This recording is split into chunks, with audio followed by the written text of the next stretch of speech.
History is not just a tale of battles and empires, it is also a record of humanity's darker impulses, especially in the ways societies sought to punish and control women.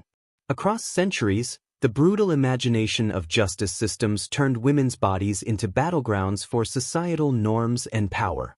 From the flames of the stake to twisted devices designed for pain and humiliation, these punishments were not just acts of cruelty but statements of control, silencing voices that dared to defy. In this video, we will uncover some of the most horrifying punishments women endured throughout history. Stay with us as we explore these harrowing practices, each more disturbing than the last, and discover the chilling lessons they hold about fear, power, and oppression. Burned at the stake. Burning at the stake was one of history's most infamous and excruciating punishments, primarily used during the Middle Ages to target women accused of witchcraft, heresy, or moral failings. This punishment became a grim tool of fear, designed not only to inflict unbearable suffering but also to publicly demonstrate the consequences of defying societal norms or religious authority. Women were disproportionately subjected to this fate, often scapegoated during periods of crisis, such as plagues or famine, when fear and suspicion ran high.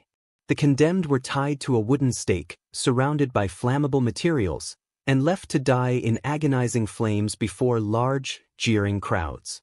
One of the most well-known victims of this horrific practice was Joan of Arc, a young French military leader accused of heresy and condemned in 1431. Her final moments were recorded by Jean Massieu, who noted her words, "Hold the cross high so I may see it through the flames."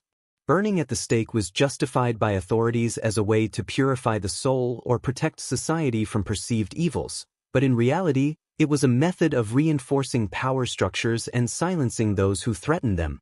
It reflects the intersection of fear, control, and misogyny, leaving behind a legacy of suffering and injustice that starkly illustrates the cost of societal paranoia and intolerance.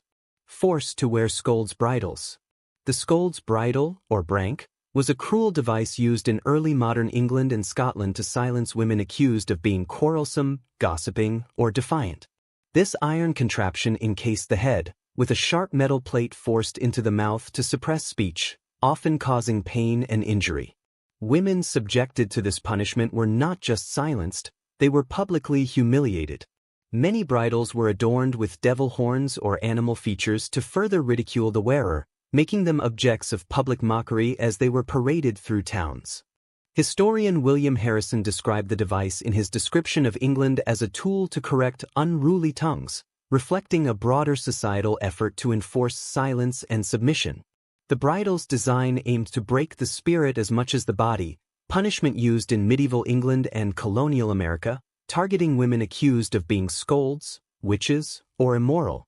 This punishment involved strapping the woman into a wooden chair attached to a long beam, which was then used to repeatedly dunk her into a body of water.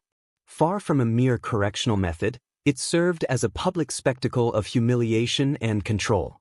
Women were often dunked in cold, filthy water, risking hypothermia, injury, or even death as the ordeal pushed their physical limits.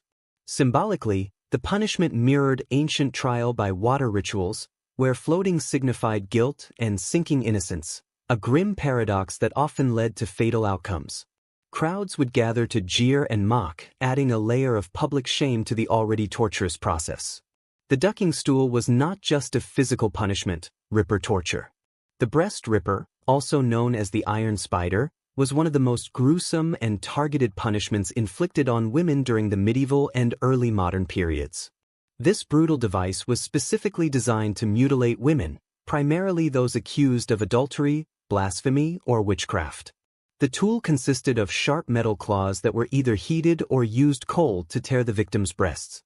The process was not only agonizing but served as a horrifying public spectacle aimed at shaming women and deterring others from defying societal. The Spanish donkey, or wooden horse, was a terrifying medieval torture device that symbolized the brutal extremes of punishment inflicted on women accused of defying societal norms. The device featured a sharp, triangular wooden beam upon which the victim was forced to sit or straddle. Heavy weights were attached to the ankles, increasing the downward pressure on the body and driving the sharp edge into the flesh. This resulted in unbearable pain, deep injuries, and often permanent damage. This method was used during the Spanish Inquisition and other authoritarian regimes, particularly against women accused of witchcraft, adultery, or other offenses. The pear of anguish, or paraspinia, was a cruel and invasive torture device that stands as one of history's most horrifying inventions. Shaped like a metal pear, the device was inserted into the victim's body, depending on the accusation, into the mouth or, in censored terms, other sensitive areas. Once in place, the torturer would turn a screw, causing the device to expand, tearing the surrounding tissue and inflicting excruciating pain. The internal damage was often severe, with many victims suffering lifelong injuries or even succumbing to their wounds. The act of using such a tool was as much about humiliation as it was about punishment, targeting women's physical and psychological well-being in profoundly invasive ways. While the historical record on its widespread application is sparse, its design reflects the ingenuity of cruelty used to silence and control women under the guise of justice. Tormented on the iron chair. The iron chair, also known as the chair of torture, was a horrifying device used to inflict unimaginable suffering on its victims, particularly women accused of crimes like witchcraft, adultery, or treason. The chair was embedded with hundreds of sharp spikes on the seat, backrest, and armrests. Victims were forced to sit on it, their bodies pressed against the spikes, while straps were tightened to immobilize them. In some cases, the chair was heated, causing additional agony as the metal burned the skin. This punishment was as much psychological as it was physical. Victims were sometimes left on the chair for hours. For many, the chair was not just a form of punishment but a precursor to execution, used to weaken the body and break the spirit before death. Records from the Inquisition reveal the iron chair's use in extracting confessions. Punishments endured by women throughout history serve as haunting reminders of the consequences of fear, prejudice, and unchecked authority. These acts of cruelty were more than punishments. They were tools of oppression, designed to silence, control, and strip women of their dignity. As we reflect on these dark chapters, we are reminded of the resilience of the human spirit and the importance of striving for justice rooted in equality and humanity.